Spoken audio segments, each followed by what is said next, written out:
말씀을 공독합니다. 요한계시록 19장 19절로부터 21절까지 말씀입니다. 또 내가 보매 그 짐승과 땅의 임금들과 그들의 군대들이 모여 그 말탄 자와 그의 군대와 더불어 전쟁을 일으키다가 짐승이 잡히고 그 앞에서 표적을 행하던 거리 선지자도 함께 잡혔으니 이는 짐승의 표를 받고 그의 우상에게 경배하던 자들을 표적으로 미혹하던 자라. 이 둘이 산채로 유황 불 붙는 못에 던져지고 그 나머지는 말탄 자의 입으로부터 나오는 검의 죽음에 모든 새가 그들의 살로 되돌리더라. 아멘.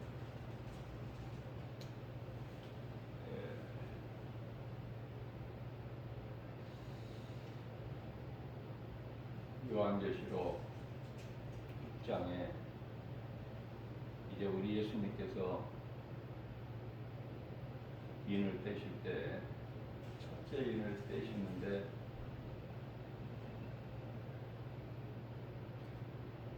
신발탄 자가 나오죠. 그래서 이 신발탄 자를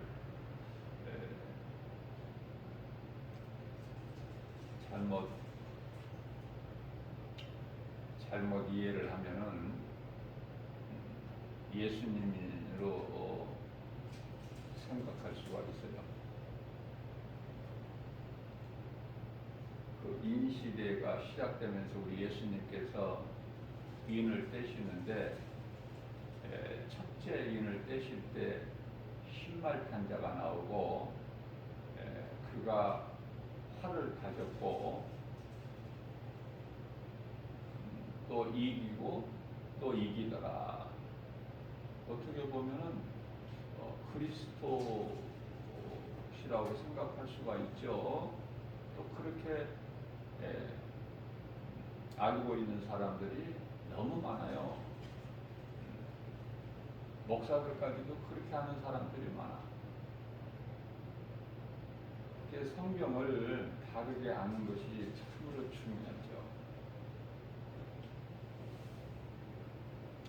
목사들이 그렇게 아는데 그 목사들로부터 잘못 알고 있는 목사들로부터 하나님의 말씀을 듣고 배우는 성도들은 어떻겠어요? 성도들이 무슨 잘못이 있나요? 목자가 중요한 거예요. 목자가. 자, 그래서 요한계시록 6장에 나오는 신발탄 자 이기고 또 이기더라. 팔을 가졌고 이거는 그리스도가 아니고 안티그리스도예요. 적그리스도.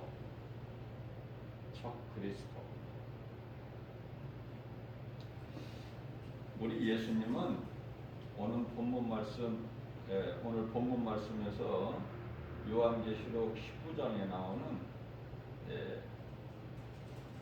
말탄자가 나오죠. 말탄자와 그의 군대와 하늘에 있는 군대들이죠. 군대와 더불어 전쟁을 일으키다가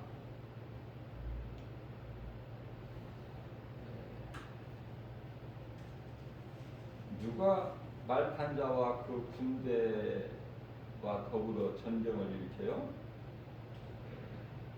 짐승. 19절 말씀을 보게 되면 또 내가 보매 여러 가지를 사도 요한이 셋째 안에 올라가서 보게 되는데 또 내가 보매 본 것 중에서 또 하나를 기록하고 있는 거예요.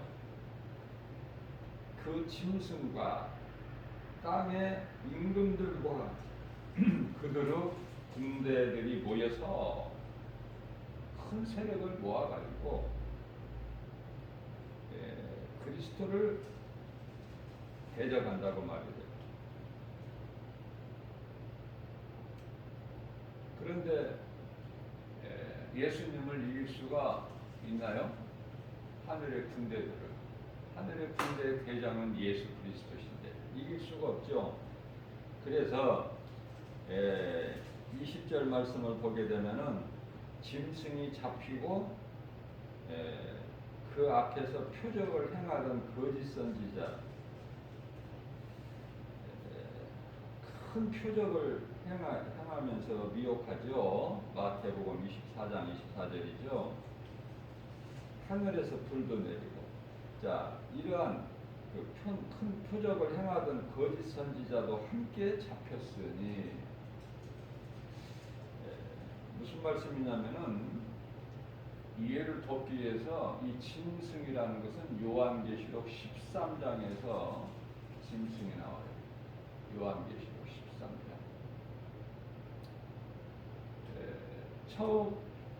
처음 짐승이 바다에서 나오고, 요한계시록 13장 11절에 가서 두 번째 짐승이 땅에서 나오죠.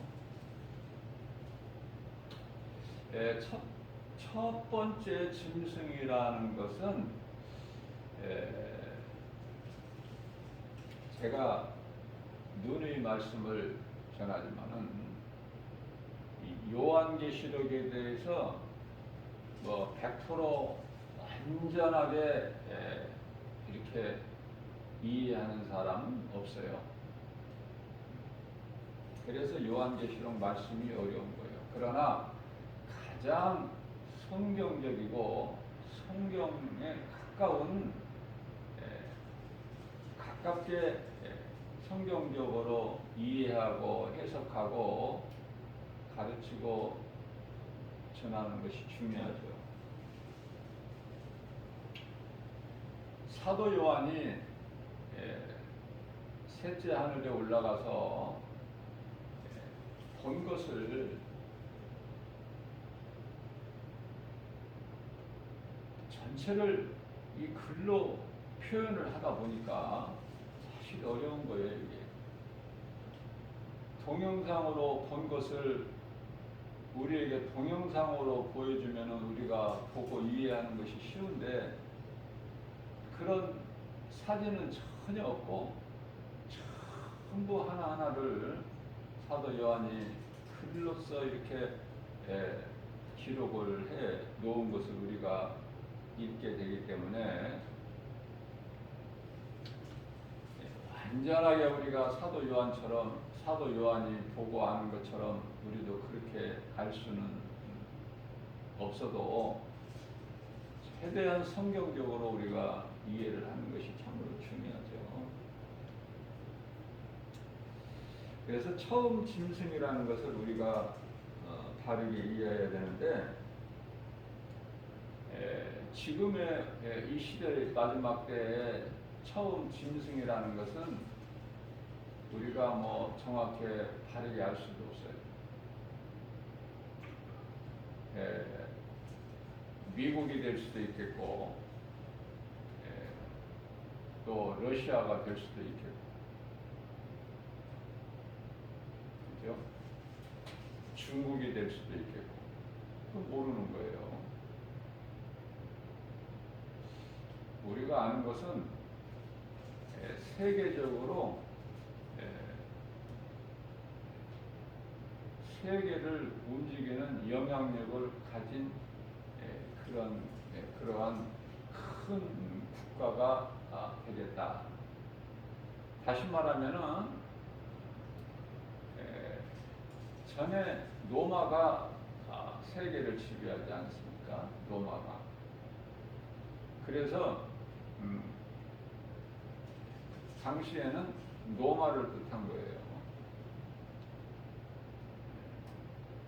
그러면 두 번째 땅에서 나오는 짐승은 무엇일까? 두 번째 나오는 짐승은 적그리스도와 거짓 선지자. 적그리스도는 로마 교황이에요. 거짓 선지자들은 오늘날에 어느 종교에나 구원이 있고 다 우리는 하나고 구원받는다는 종교 다원주의, 소위 말하는 WCC가 되는 것이죠.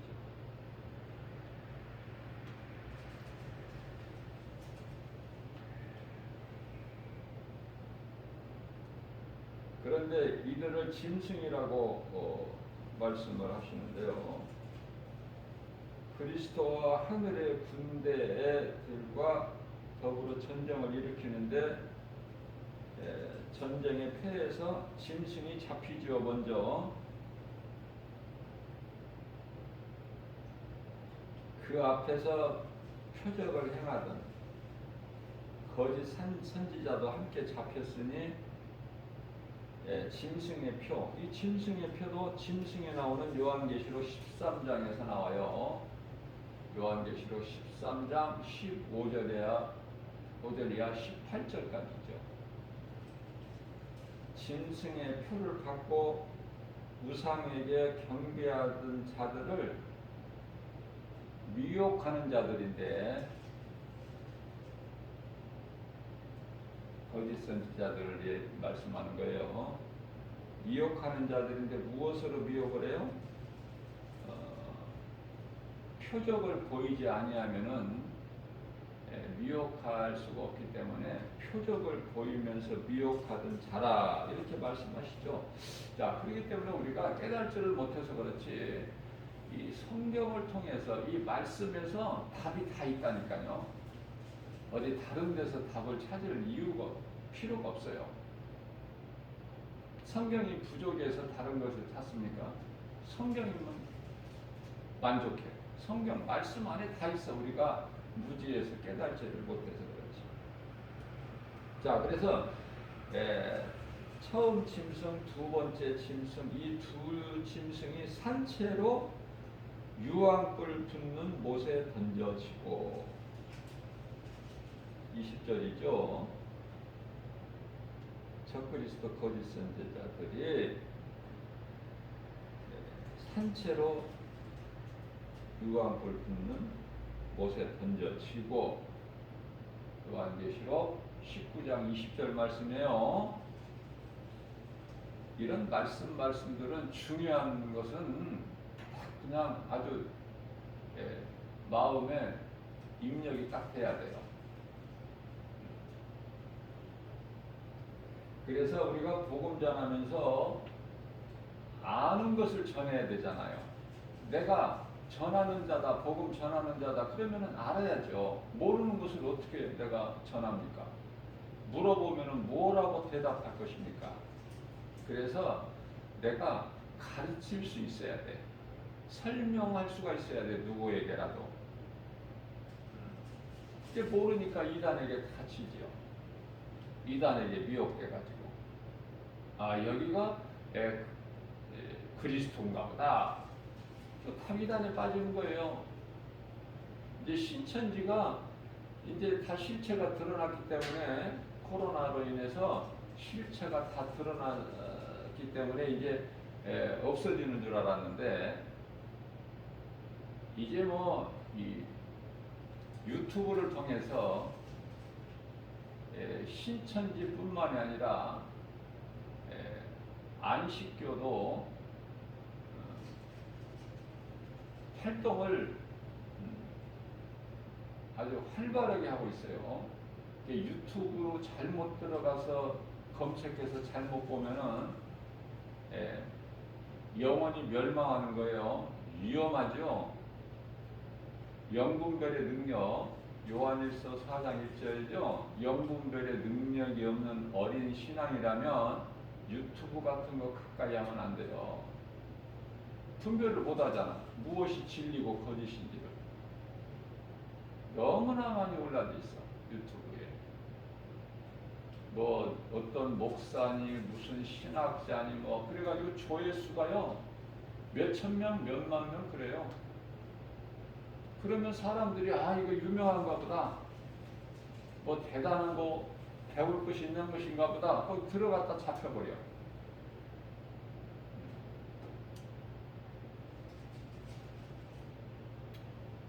무엇이 진리고 거짓인 줄 모르니까, 진짜와 가짜를 구별을 못하니까 참으로 위험하죠. 그거는 그래서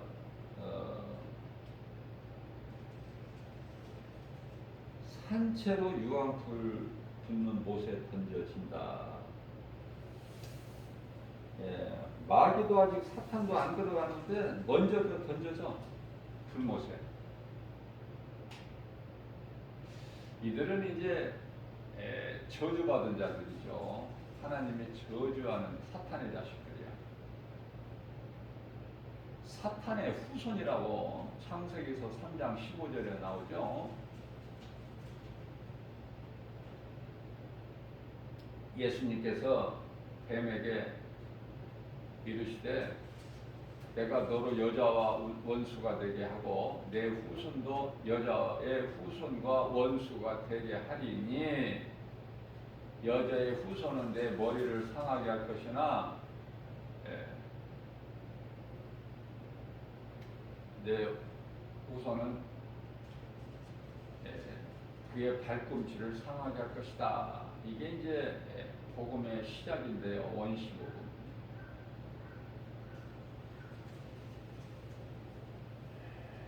그러니 사탄의 후손, 옛 뱀의 후손이라는 것은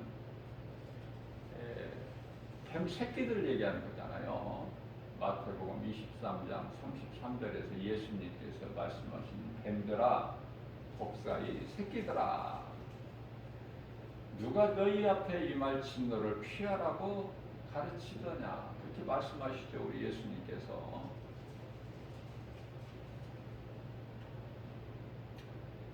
자, 그러면 누구를 향해서 가르치신 말씀이에요? 믿지 아니하는 유대인들, 바리새인들을 향해서 하신 말씀이죠.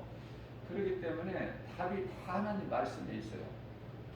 독사의 새끼들이, 뱀 새끼들이 사탄 마귀를 따르는 그 하늘에 하나님을 대적했던 타락한 천사들 3분의 1이 아니라, 귀신들이 아니라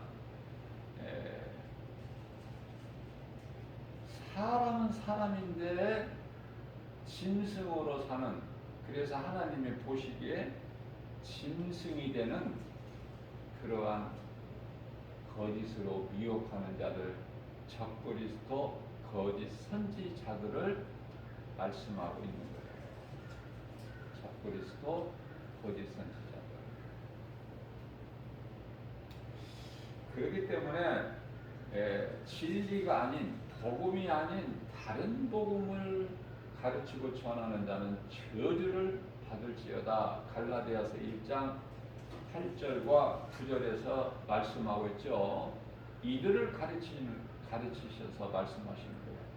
오늘날의 이 많은 종교다원주의뿐만이 아니라 오늘날의 많은 세상에 이단들이 많잖아요. 이단들 이게 다 저주받을 자들이야. 불쌍하죠? 그들은 회개하고 돌이키지를 못해요. 왜냐하면 요한복음 8장 44절에서 예수님께서 뭐라고 말씀하시냐면은 그들의 아비는 마귀니라. 이게 마귀 새끼들이야. 마귀 새끼들이라는 것은 귀신들을 말씀하시는 것이 아니구나. 적그리스도, 거짓 선지자, 이단들, 이런 자들을 마귀 새끼들, 뱀 새끼들이라고 예수님께서 말씀하셨구나. 이것을 우리가 깨닫게 되죠. 자, 그러면은 그 21절 말씀을 보게 되면은 두 짐승을 산재로 잡아서 유황불 하는 불못에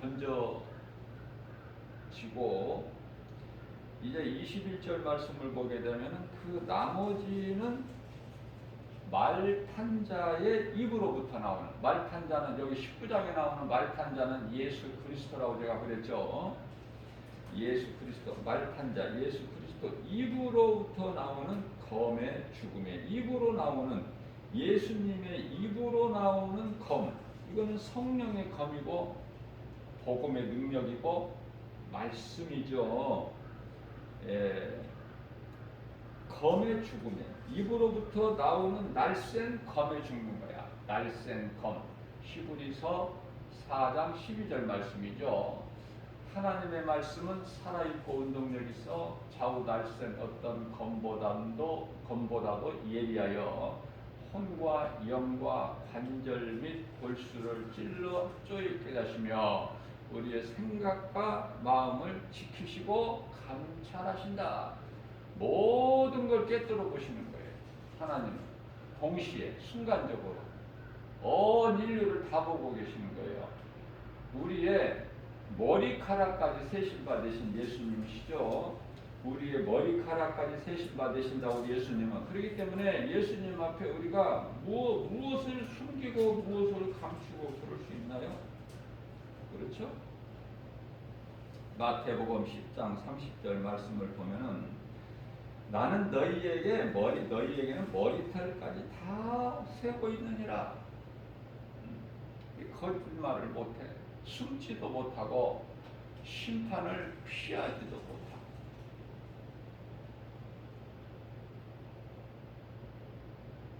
그러나 그 하나님을 모르기 때문에 두려운 마음이 없죠. 그게 얼마나 불쌍하고 어리석습니까? 되어질 일을 모르기 때문에. 사도 요한을 통해서 이와 같이 잠시 후에 되어질 일들 다 밝히 이렇게 드러내고 말씀하시고 사도 요한에게 보여주신 것을 다 이제 임봉하지 말고 다니엘에게는 임봉하라고 그랬는데 이제는 임봉하지 말고 때가 다 됐으니까 다 열어서 보여라. 7교회에 다 편지하라.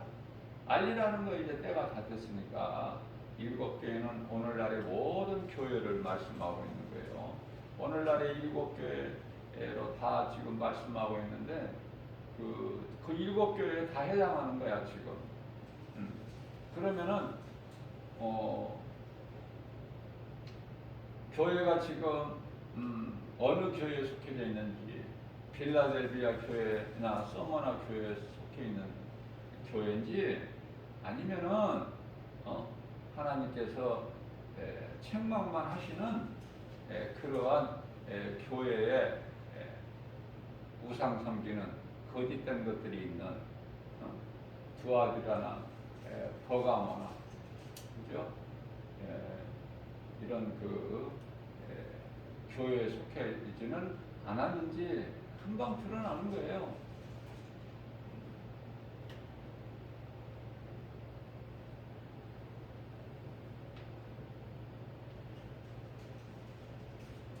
모든 것은 하나님의 말씀에 있어요. 깨달지를 못하기 때문에 그렇죠.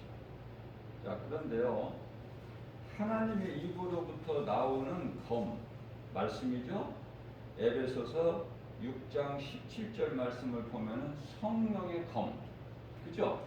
그 검의 죽음에 모든 새가 그대로 살로 배불리더라. 모든 새가. 죽음이 있는 곳에는 독수리가 보인다고 그러죠. 모든 새가 그대로 살로 배불리더라.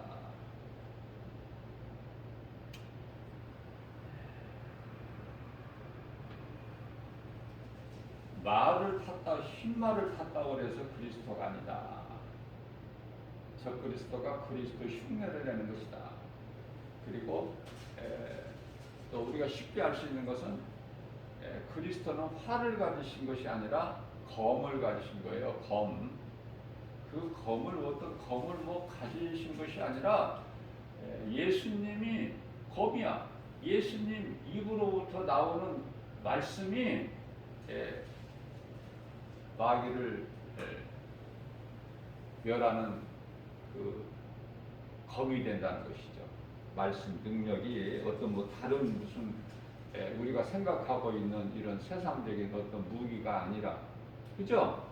우리가 이 사무엘상 17장 45절 말씀을 보게 되면은 목동 소년 다윗이 그 블레셋 장수 거인 그 골리앗과의 싸움에서 나갈 때 하나님의 말씀을 가지고 나왔잖아요. 무슨 뭐 골리앗은 세상 무기를 가지고 나왔지만은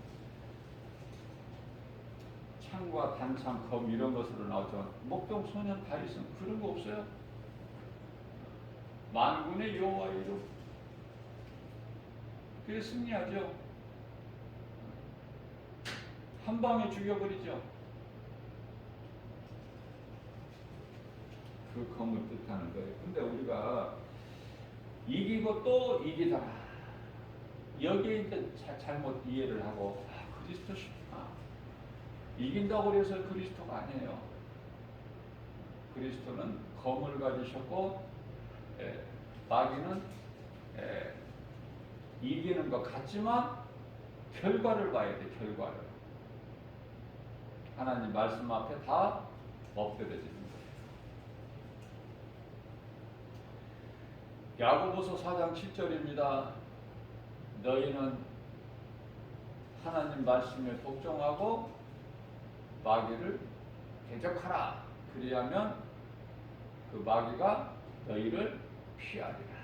피하는 거예요. 다시 말하면 마귀가 도망가는 거죠. 피하는 것이죠. 마귀가 없어지는 게 아니에요. 마귀가 이제 없어지는 것은 최후의 선과 악의 최후의 전쟁이 되는 곡과 마곡이죠. 곡과 마곡. 그래서 요한계시록 20장 10절에 가서 영원한 유황불 타는 지옥 불못에 던져지지 않습니까?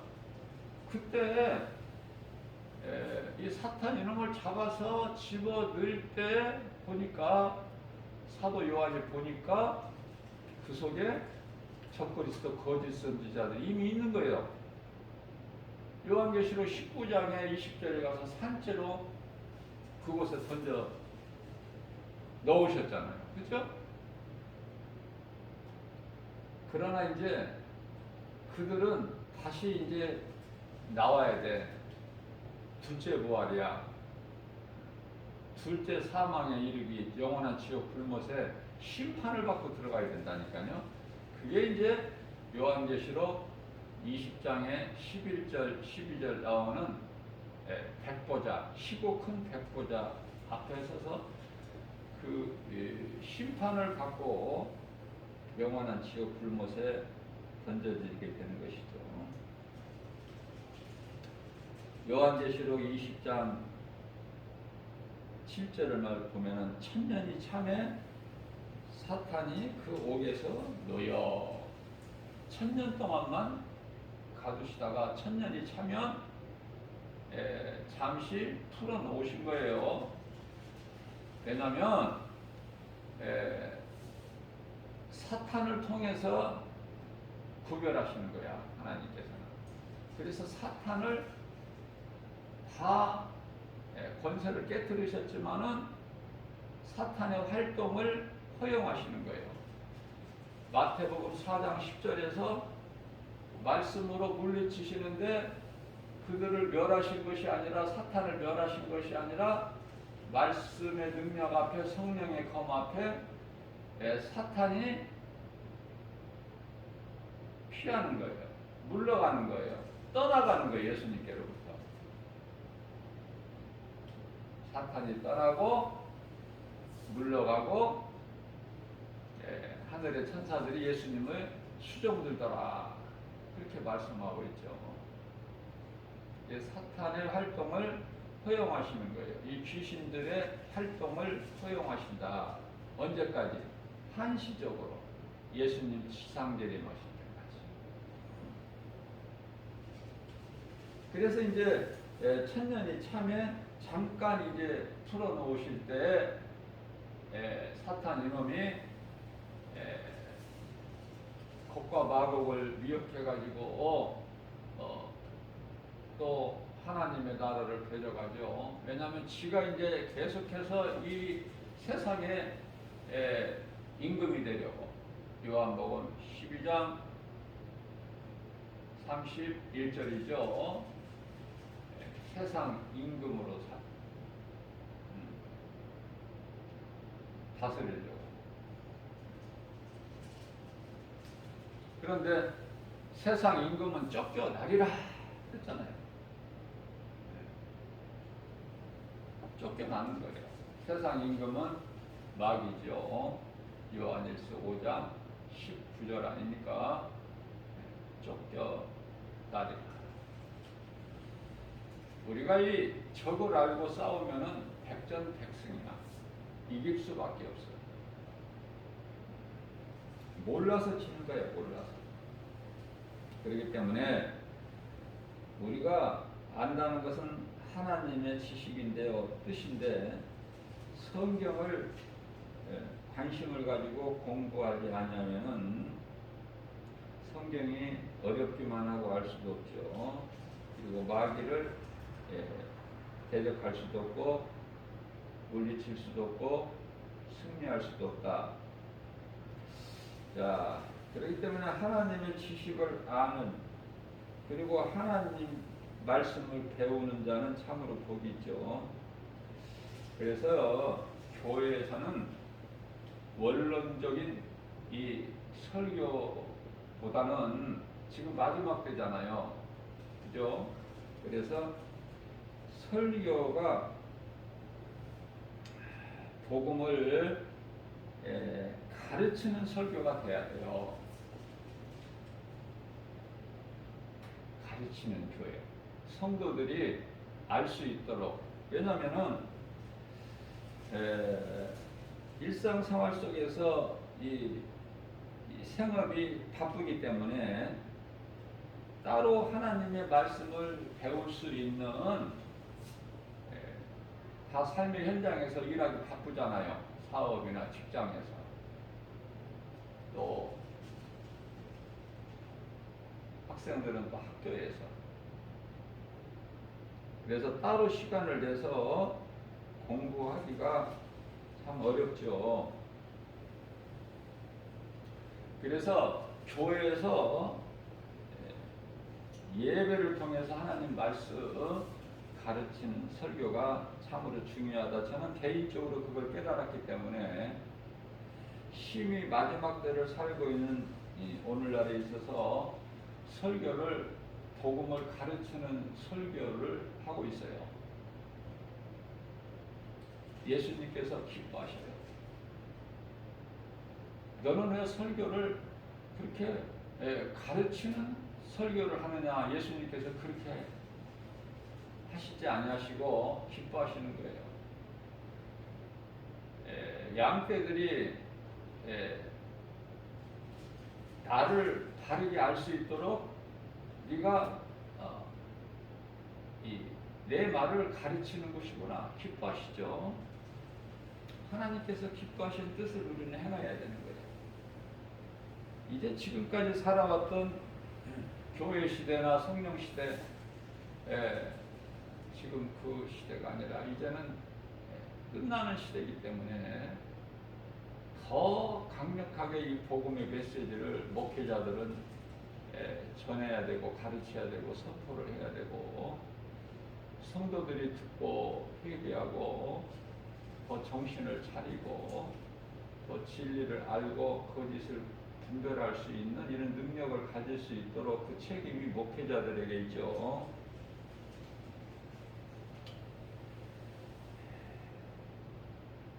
백보자 심판, 마귀를 영원한 지옥 불못에 가두시고 백보자 심판을 통해서 이제 사람인데 짐승으로 살아온 모든 불의한 자들을 심판하시고, 그들도 역시 이제 사탄 마귀를 hun명 예뱀, 이 마귀는 네 가지 이름을 가졌어요. 네 가지 이름. hun명 예뱀, 사탄 마귀. 그리고요 또 7머리를 가졌고 10뿔을 가졌어요. 이걸 잘 알으셔야 돼요. 요한계시록 13장 11절 말씀을 보면은 바다에서 올라온 짐승인데 두 번째 짐승인데요. 그 모습이 두 뿔을 가졌어요. 두 뿔. 그러니까 양같이 하나님이 흉내를 내는 거짓된 자가 적그리스도 거짓 선지자들이 두 뿔을 가졌다는 거 아닙니까? 그런데요, 뿔만 보지 말고 잘 봐야 돼요.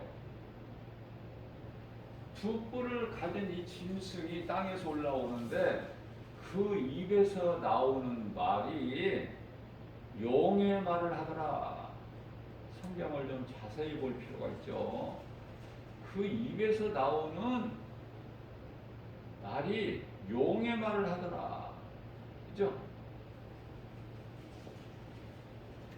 그래서 이제 백보자 심판을 통해서 그 모든 바다의 모래알 같이 많은 그런 모든 불의한 자들을 이제 사탄 마귀가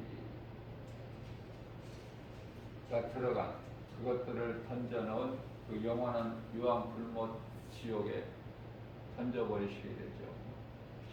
백보자 심판을 통해서. 구원받은 성도들은 저와 여러분들을 비롯하여 이 땅의 모든 구원받은 성도들은 심판이라는 게 없어요. 자, 그런데 이 심판을 받는다는 건 뭐냐면은 지옥 불못에 들어가기 위한 심판이 아니에요. 다만 이제 행한 대로 받는 상급에 관한 심판이야. 그렇게 이해를 하시면 돼요. 상급에 관한. 그 상급이라는 건 내가 어떤 큰 것을 해서 받는 상급도 있지만 상도 있지만 사도 바울처럼 또 예수님의 제자들처럼 그런 상도 있지만은 최고의 상은 예수를 증거하는 증인이 되는, 다시 말하면 복음을 전하다가 죽는 순교하는 그 상이 가장 크죠. 대표적인 인물이 사도 바울이죠. 사도 바울은 예수님을 처음부터 따른 것도 아니고 예수님을 3년 반 동안 따라다닌 것도 아니고 12제자가 아니잖아요. 사도 바울은 율법적으로 살아온 율법주의자 사울이었는데 다메섹 도상에서 부활하신 예수님을 만나서 바울로 변화되는 거예요.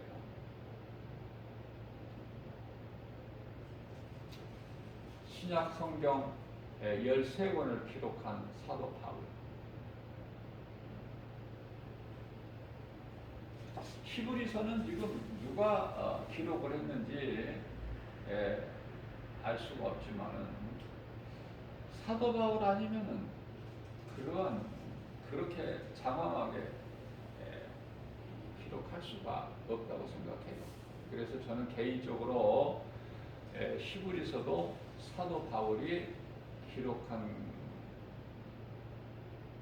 거 아닌가 저는 이렇게 생각을 하고 있습니다. 제 개인적인 생각이에요. 자, 그럼으로써 이제 백보자 심판이 끝나고 불의한 자들이 다 지옥 불못에 던져지는데 이미 하나님께서 데살로니가 후서 2장 12절을 통해서 말씀을 하셨죠.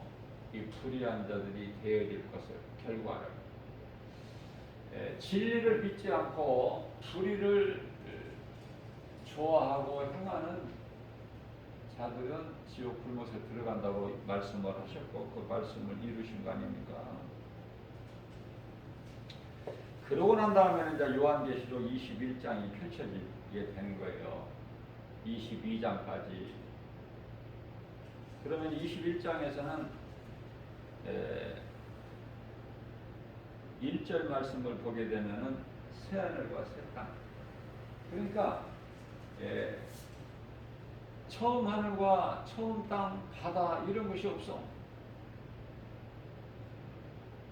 그리고 그 새 하늘, 신천, 신지가 새 하늘과 새 땅이 하늘로부터 내려오죠. 2절 말씀을 보게 됩니다. 자, 그래서 요한계시록 21장 21절 말씀을 보게 되면은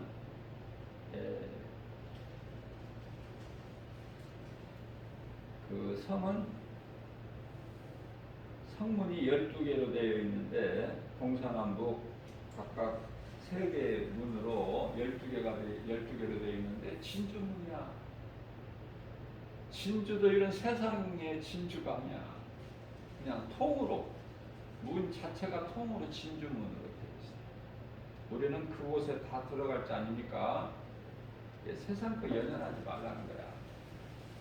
잠시 사는 세상에서 정말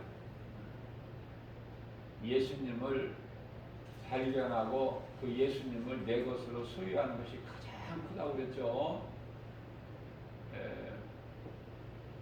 밭에 감추어진 보화 발견하면은 누구에게 빼앗기는 것이 아니라 감춰놓고 자기 집에 가서 소유를 팔아서 그 보화가 감추어진 밭을 사지 않겠느냐. 우리 예수님께서 이것도 비유로 말씀하신 거예요. 예수님은 모든 것을 비유로 말씀하시죠.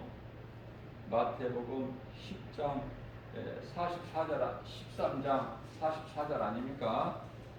비유로 말씀하셔도 못 알아듣는데, 우리가 알 수 있는 땅의 것으로 말씀을 하셔도 못 알아듣는데, 하물며 하늘의 것을 말씀하신다면은 어떻게 알아듣겠어요? 예수님을 따르던 제자들도 못 알아듣는데, 그죠? 그래서 성령을 받아야만이 되고, 성령을 받은 제자들은 완전히 변화되어 버리죠. 이제 내 생각이 아니라 또 나를 위해서 사는 것이 아니라 우리 주님 뜻에 예수님이 가르쳐 주셨던 것을 생각나게 해주신다고 그랬죠. 성령이 오시면 요한복음 14장 26절 아닙니까? 우리를 진리 가운데로 인도해 주신다고 하잖아요. 요한복음 15장 26절이잖아요. 예수님께서 행하셨던 모든 말씀 또 보이셨던 거 다 어떻게 해요? 성령께서 오시면은 요한복음 16장 13절에 그가 와서 나를 증언할 것이다. 우리 예수님께서 친히 말씀하시는 거예요. 자, 그렇기 때문에 우리는 이제 제가 어제 주일 예배 시간에도 말씀을 전했지만은, 그렇다면 이 말씀이 믿어진다면은 어떻게 살아야 될 것인가? 우리가 앞으로 10년을 살든 20년을 살든 30년을 살든 저마다 이제 육체를 벗는 시간은 다 하나님만이 아시고 하나님 주권에 있지만은, 우리가 얼마큼 사느냐가 중요한 것이 아니라 내가 육체로 살 수 있는 생명을 주시는 그 시간까지 어떻게 사느냐. 방향이 정해져 버리잖아. 이제 그게 중요한 거예요. 그걸 보고 이제 변화됐다는 것이고, 성령을 받게 되면은 변화되는 거야. 지금까지 내가 아니라. 그죠? 그렇다면은 구원은 믿음으로 받지만은 예수님께로부터 상 받는 자는 그 상은 행함으로 받는 거예요. 행함. 그 행함은 순종이지 않습니까? 순종. 사무엘상 15장 22절에서 우리가 예배도 구약시대 제사 드리는 것도 중요하지만, 순종하는 거, 하나님의 말씀을 믿음으로 순종하는 것은 제사보다도 낫다. 이렇게 하나님께서 사무엘 선지자를 통해서 말씀을 해주셨잖아요. 그렇기 때문에 행함으로 상을 받는데, 이 행함은 사도 바울이나 제자들처럼 이렇게 막 크게, 우리가 어떻게 사도 바울이나 제자들처럼, 12제자들처럼 어떻게 우리가 그걸 다 그렇게 우리가 행할 수 있나요? 하나님께서 택하신 자들만 그렇게 예수의 증인으로 살다가 순교하죠. 아무나 순교하는 게 아니에요. 그러면 우리는 어떻게 살아야 될까? 그 신앙을 본받는 거야. 그 신앙을 본받아. 할 수만 있는 대로. 그래서 우리에게 힘을 주시잖아요. 예수님께서. 마태복음에 10장 42절 아닙니까? 냉수 한 그릇만이라도, 냉수 한 그릇이라도 내 지극히 작은 자 형제에게 대접하는 자는 그 상을 결코 잃지 않는다. 하나님께서 다 기억하신다는 거예요. 그 상도 있다는 거예요. 할 수 있잖아요. 그거는 어려운 것이 아니라 내 소유를 다 팔아서 가난한 자에게 주라. 이런 부자 청년에게 하신 말씀이야. 그게 아니라 정말 냉수 한 그릇이라도 그래, 냉수 한 그릇을 주라. 주는 자는 결단코 상이 있으리라. 그 말씀하신 것은 뭐예요? 냉수 한 그릇도 주지 않는 자가 너무 많으니까 그렇게 이해를 하시면 되겠어요. 왜 예수님께서 빌립보서 4장 6절 7절에서 아무것도 염려하지 말라 그런 말씀을 하셨을까? 요한복음 15장 7절에서 너희가 내 안에 내 말이 너희 안에 그럼 너희가 무엇이든지 구하라 다 이루어지리라. 요한복음 14장 14절에서 누구든지 내 이름으로 내게 구하면 내가 이루어 주리니. 그죠? 염려하니까 환경만 바라보고 안 된다고 하니까 그런 사람들이 많으니까 염려하지 말라고 말씀하시고요. 두려워하지 말라는 말씀도 성경에 무수히 많아요. 제가 세본 것은 아니지만은 365번이나 기록되어 있대요. 누가 이걸 또 세 봤나 봐. 신학자가. 그죠? 우리는 세다가도 잊어먹고 어지럽고 그래. 신학자가 세 봤나 봐. 그래서 왜 365번이나 그렇게 성경에 기록되어 있을까? 두려워하지 말라가? 날마다 두려워하지 말라는 뜻이야. 365일이잖아, 1년에. 날마다. 왜 이런 말씀을 하셔요? 두려워하니까. 두려워하는 자들이 많으니까 예수를 믿어도. 예수님은 세상보다 큰데 눈에 보이는 환경보다 크신 분인데 창조주 하나님이신데 만드신 이보다 눈에 보이는 만들어진 피조물을 더 환경을 어떤 피조물을 더 크게 믿기 때문에 두려워하는 거 아닙니까? 하나님은 만물보다 크시니 창조주야 우리가 믿는 하나님은. 그러면서도 때때로 두려워하고 염려하고 근심 걱정하고 그렇잖아요. 나는 상은 받고 싶은데 나는 어떻게 크게 할 수 있는 믿음은 없고 그러면 냉수 한 그릇이라도 대접하세요. 그 일에 힘을 쓰세요. 그러면 된다는 거잖아요. 상 하나도 받을 것이 없는 맹탕보다 낫잖아. 네? 지극히 작은 상이라도. 우리가 이 학교 다닐 때 졸업할 때는 꼭 상이 있죠. 그래서 공부 잘한 사람은 우등상이라는 거 있어. 우등상. 그런데요, 우등상을 받는 사람은 우등상 하나만 받는 것이 아니라 우등상을 받으려면은 또 결석도 안 하더라고요. 그러니까 그런 자는 우등상만 받는 것이 아니라 또 백은상도 받아.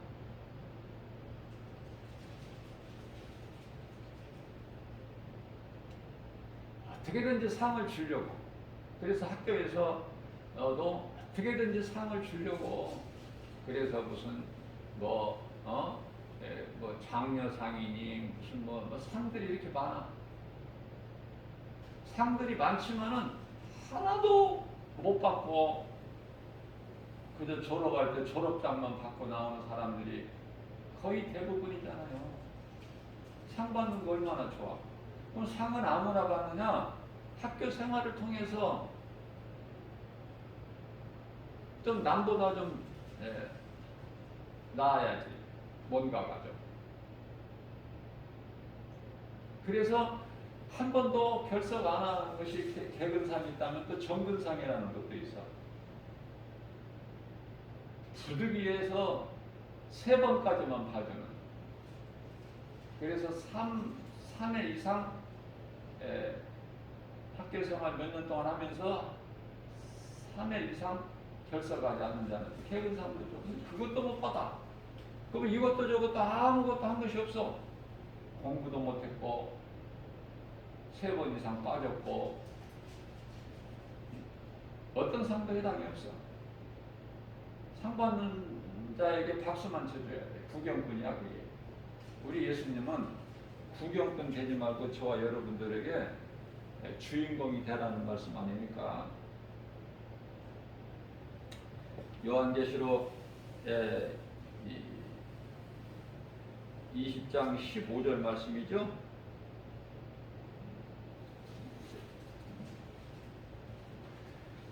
생명책에 기록되지 못한 자는 누구든지 생명책에 기록되지 못한 자는 불못에 던져지리라. 생명책과 사망책들이 있어요. 생명책은 한 권, 사망책들은 몇 권인지 몰라. 2권인지 100권인지 50권인지 우리가 알 수가 없어요. 누구든지 생명책에 한 권으로 되어 있는 생명책에 기록되지 못한 자는 다 불못에 던져지더라. 불못에 누가 들어가 있죠? 사탄, 마귀, 옛뱀, 큰 영. 또 적그리스도, 거짓 선지자들을 비롯하여 수많은 이단들, 미혹하는 자들.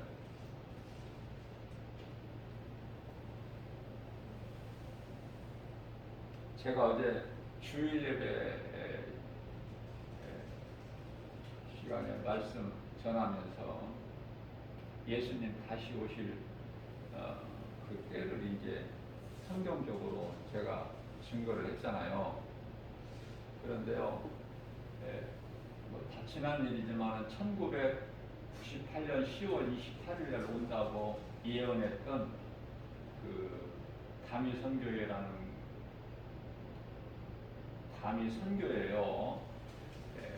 굉장히 그 크고 신뢰가 있다고 한 담이 선교에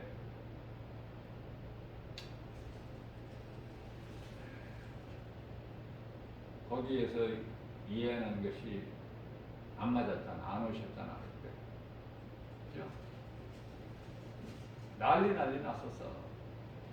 아는 사람만 알아. 알만한 사람은 다 알아. 그만큼 떠들썩했으니까. 근데 안 오셨잖아. 1992년 10월 28일 안 오셨어. 그 내용을 제가 전하면서 조영기 목사님이 예언하시기를 말씀하시기를 1998년이라고 예수님 다시 오신다는 때가 그렇게 설교 가운데 말씀을 전하셨는데요. 그 말씀을 설교를 하실 때가 한 1990년 정도. 그러니까 예수님 오시기 그 1998년이 되려면은 한 10년이나 그 정도 남아 있을 때 그 설교를 하신 거거든요. 1990년 전이 될 수도 있고 후가 될 수도 있겠지만은 한 10년 정도 남겨놓은 상태에서 그 말씀을 설교 가운데 하셨는데 제가 이 말씀을 전하면서 1990년이라고 하는 것을 1900년이라고 했더라고요. 제가 그 아는 분들은 다 이해를 하고 벌써 1990년으로 알아들으셨을 줄로 믿지만은 1900년에 설교할 때 그 말씀을 하셨다는 것이 아니에요. 제가 잘못 말을 한 거예요. 1990년이에요. 1900년이면은 뭐 태어나지도 않았을 텐데 그런 설교를 하실 수 있나요? 조영기 목사님이. 그러니까 1990년 정도 그 무렵에 설교 가운데 1998년도에 오신다 예수님이 그렇게 말씀을 전했다는 것을 제가 어제 전해드렸는데 근데 그것도 안 맞았어. 조영규 목사님이 예언하신 것도. 자, 우리는 예언할 수는 없어요. 누구라도. 왜냐하면은 선지자가 세례 요한까지 다 끝이다 이제 예수님께서 말씀하셨거든요. 선지자가 예언자 아닙니까? 자, 그러나 깨어 있어야 돼요. 우리는 그냥 그때는 알지 못하니까 나도 모르고 예수님께 나도 모르고 하늘의 천사들도 모르고 오직 아버지만 하시느니라 그렇게 했다고 해서 전혀 무관심하고 그쪽으로 관심을 안 가지고 이렇게 살아가는 것이 아니라 그 뜻이 아니에요. 우리 예수님께서는 말씀 속에 다 있다고 그랬죠. 그러니까 우리는 성령께서 그 가르쳐 주신 거 성령을 통해서 우리는 그 때를 예측할 수가 있어야 돼. 예언은 못해도 예측. 그래서 제가 어제 말씀 충분하게 전했죠. 1948년이 지나기 전에 하나님이 주권에 있기 때문에 그 전이라고만 제가 가르쳐 드렸어요. 1948년이 지나가기 전에 예수님이 다시 오실 것이다. 그렇게 제가 말씀을 전했고요. 이건 예언이 아니에요. 예측하는 거예요. 왜? 성경적으로 성령님이 가르쳐 주시는 그 범위 내에서 그렇다는 것을 제가 다시 한번 말씀을 전하고요. 그렇다면 이제 우리가 깨어 있다는 거. 그럼 우리가 깨어 있어야 되는데 깨어 있다는 것은 말씀과 기도라고 그랬죠. 말씀으로 깨어 있어야 되는 거예요. 기도하고 말씀으로 깨어 있어야 된다. 그 말씀에 오늘 또 말씀을 제가 앞서 전했지만은 성령의 검이에요. 말씀은 에베소서 6장 11절이죠. 제가 항상 강조하는 그 하나님의 말씀의 능력. 다시 말하면 전신갑주를 입게 되는 거예요. 깨어 준비하는 자는 이제 때가 다 됐구나. 이제 30년도 안 남았구나. 그런 사람들은 깨닫고 믿어지는 사람은 준비를 한다고 말해요. 무엇으로 무장해?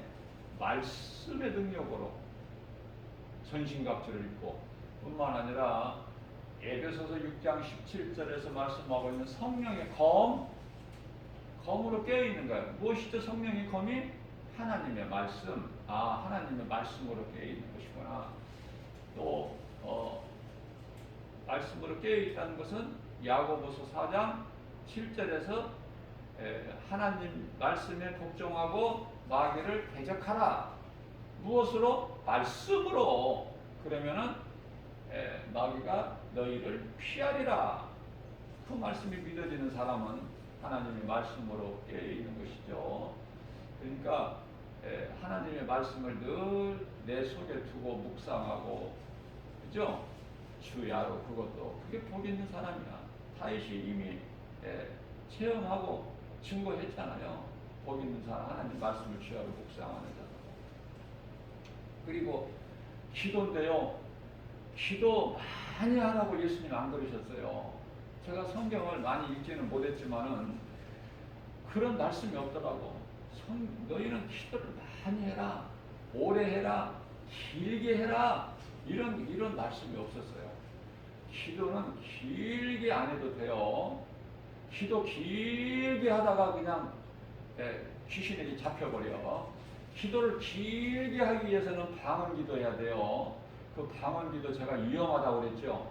조금이라도 위험성이 있다면 내가 방언을 내가 이렇게 부정하는 것이 아니라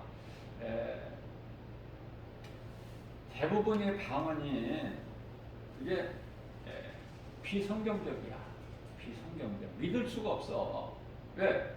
방언하는 사람도 무슨 말을 했는지도 모르고 성경적으로는 통역하는 사람이 없으면 방언하지 말라고 그랬는데 방언하는 자리 통역하는 자가 있습니까? 또 뿐만이 아니라 통역한다는 사람이 우리나라에 몇 사람 있는데 그 통역한다는 사람도 다 엉터리야. 제대로 통역하는 사람이 없다니까요. 그런 방언, 위험한 방언을 뭐하러 해? 로마서 8장 26절입니다. 우리가 연약해서 마땅히 기도할 바를 알지 못하는 우리의 기도를 성령님이 도와주신다고 해요. 기도까지도. 그러면 됐지. 성령님이 우리의 기도를 도와주시면 돼요.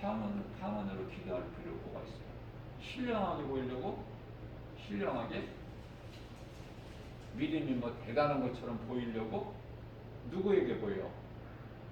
예수님께 보이는 거야? 아니면 사람들에게 인정받으려고 하는 거야? 저는 그래서 그 방언 기도하는 거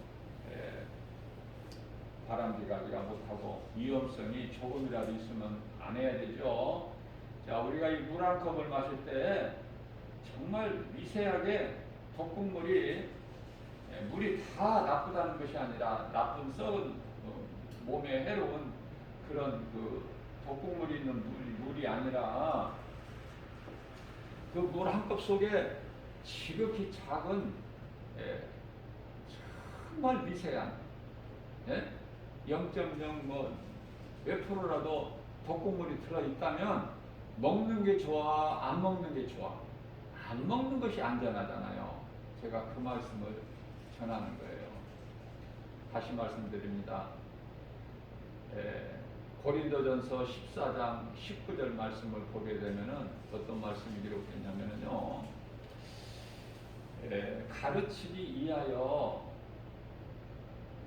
누가 가르쳐?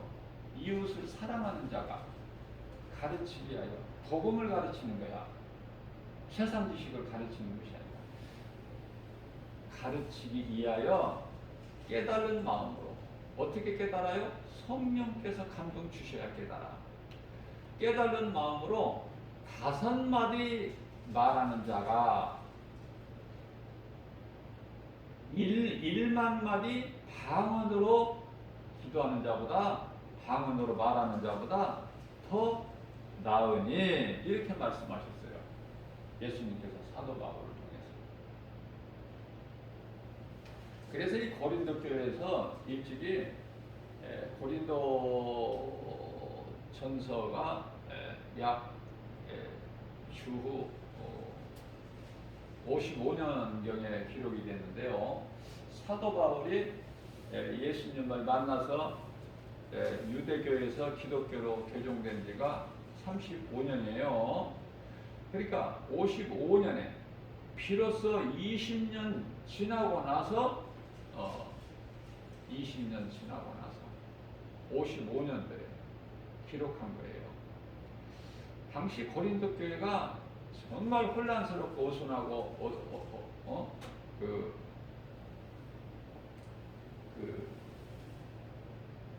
어둡고 영적으로. 왜냐하면 거짓된 자들이 너무 많아서 이 고린도 교회가. 그래서 결혼 문제, 이혼 문제, 제사 음식 먹는 문제, 또 방언 문제, 무슨 또 다 또 이렇게 갈라져.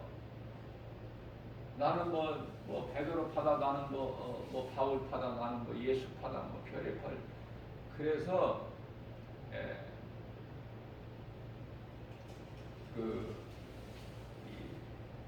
방언도 거기서 나오는 거예요. 우리가 기도는 쉬지 않는 기도가 성경적이지만은 늘 우리가 하나님 말씀을 잊어버리지 않고 우리 예수님 십자가 달리시고 부활하시고 다시 오신다는 예수님, 성령으로 믿는 자 안에 들어와 계신다는, 내 안에 들어와 계신다는 것, 세상 끝날까지 마태복음 28장 20절 영원토록, 마태복음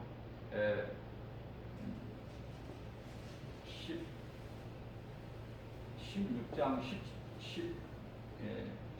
16장 16절인가요? 요한복음 세상 끝날까지 14장 14장이죠. 14장 16절에 영원토록 함께 계신다고 하잖아. 성령님은 예수님께서 우리 연약함을 아시고 우리를 돕는 자로 보내주신 보혜사예요. 보혜사 성령이야. 보혜사. 성령님만 보혜사가 아니라 우리 예수님도 보혜사야. 그런데 성령님을 우리 예수님께서 다른 보혜사라고 말씀하셔요. 다른 보혜사, 성령을 보내리니 그가 너희를 도와줄 것이다. 영원토록 너희가 함께 계실 것이다. 그러니 부족함이 없어요. 그래서 쉬지 말고 기도하라는 것도 계속 기도하라는 그 뜻이 아니에요.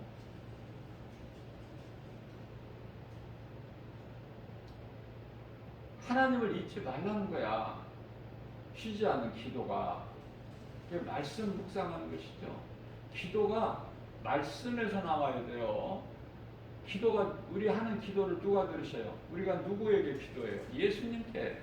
그러면 예수님 말씀으로 기도하는 거, 예수님이 가르치신 말씀으로 순종해서 우리가 기도하는 거, 예수님을 생각하는 거, 우리 생활 속에서 때때로 잊어버리지 않는 거, 그게 중요한 거예요. 그것을 말씀하시는 것이죠. 그것이 이제 합심 기도가 됐던, 모여서 기도할 때, 아니면 혼자서 조용히 은밀한 중에 골방에서 문을 닫고 혼자 기도하는 것까지도 우리 예수님이 기뻐하시죠.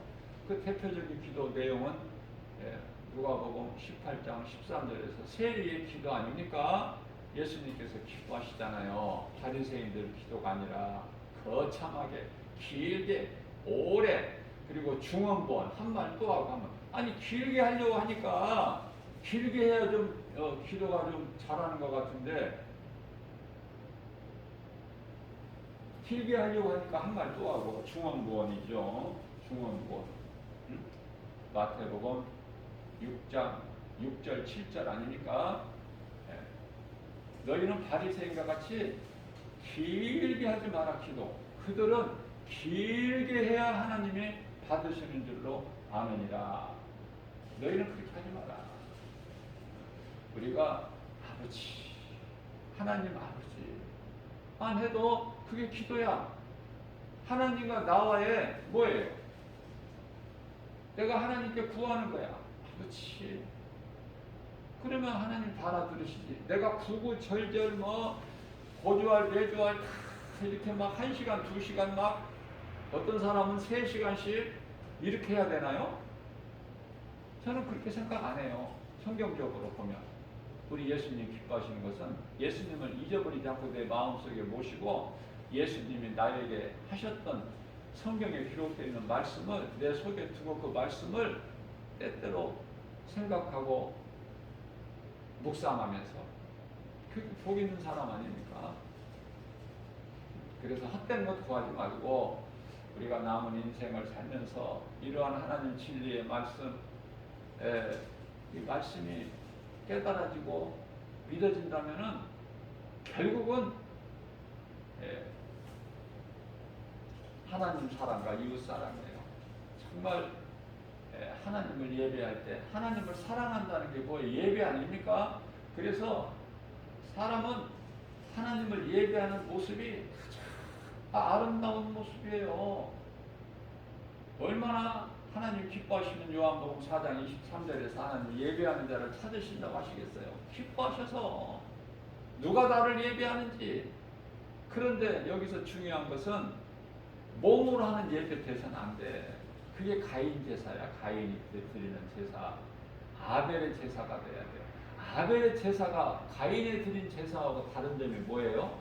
아벨의 드린 제사는 피의 제사야. 어린 양의 피. 예수님이 나를 십자가에 달리셔서 흘리신 피로 내 죄를 깨끗하게 하시고 나 같은 죄인을 구원하셨구나.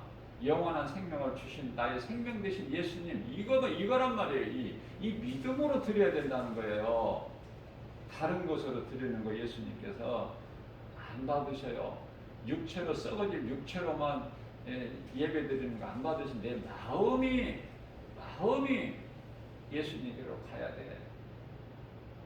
그래서 예수 피 보혈의 공로를 의지하여 하나님을 예배하는, 믿음으로 예배하는 자는 하나님께서 기쁘게 받으셔요. 이러한 것을 우리가 깨닫고 나아갈 때 하나님이 기뻐하시는 주인공이 되고, 또 이와 같이 하나님을 사랑하여 예배를 드린다면은, 예배 드리는 자가 된다면은, 이제는 이웃사랑하라고, 거기까지 가라고 하셨잖아. 이웃사랑. 나만, 내 이익만이 아니라 이웃 영혼도 불쌍히 여길 줄 알고 긍휼히 여기는 마음이 있어야 되고, 그래서 그들에게 주는 그 사랑이 뭐예요? 제가 뭐라고 가르쳤어요? 가장 크게 주는 것은 복음이다. 복음보다 더 큰 이웃사랑은 없다. 늘 강조했잖아요. 물질적으로 그렇다고 해서 도와주지 말라는 뜻이 아니라, 물질적으로도 형편껏 하되 그 영혼을 사랑하는 마음으로 복음을 전해주는 것이 가장 큰 사랑이야. 이웃사랑.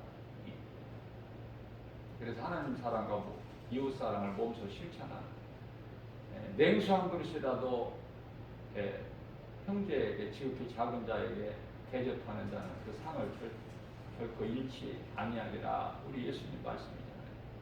그러니까 무겁거나 내가 행하기 멀리 있거나 무겁거나 어려운 게 아니잖아요. 지극히 작은 것서부터 내가 믿어질 때 믿음에서 나오는 그 모든 일을 행함이 믿음에서 나오잖아요.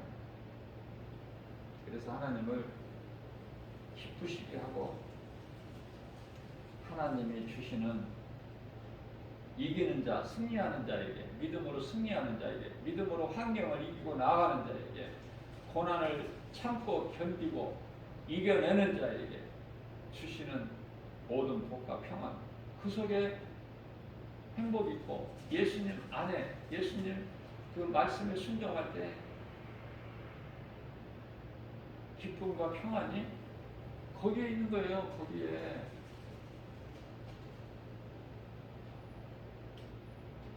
오늘 또 새날을 열어주시고 새벽을 깨워서 이 말씀을 주신 것은 한 귀로 듣고 한 귀로 흐르는 것이 아니라, 버리는 것이 아니라 나에게 주신 말씀이시구나. 내가 들어야 될 말씀이네. 그래서 내 마음의 말씀, 나에게 주신 말씀으로 믿음으로 받아서 좀 더 나를 한번 말씀 앞에 마음에 손을 얹고 한번 점검을, 나에 대해서 한번 돌아보고 점검을 해보는, 그래서 어제보다 오늘 더 주님께 가까이, 주님을 더 기쁘시게 하는, 날로 믿음이 자라는, 그래서 상을 받는 자, 겸손한 자가 상을 받고 겸손한 자가 하나님의 말씀에 순종하는 거 아닙니까? 겸손한 자가 돼서 내 지극히 작은 하나의 그 행함이라도 예수님께 영광과 기쁨이 돼요. 그래서 주님을 기쁘시게 해드릴 때 내가 복을 받는, 내가 누리게 되는 주 안에서 그러한 믿음의 주인공들, 저와 여러분들, 또 이 복음의 메시지를 믿음으로 듣는 자들 모두 되시기를 주님의 이름으로 축복합니다.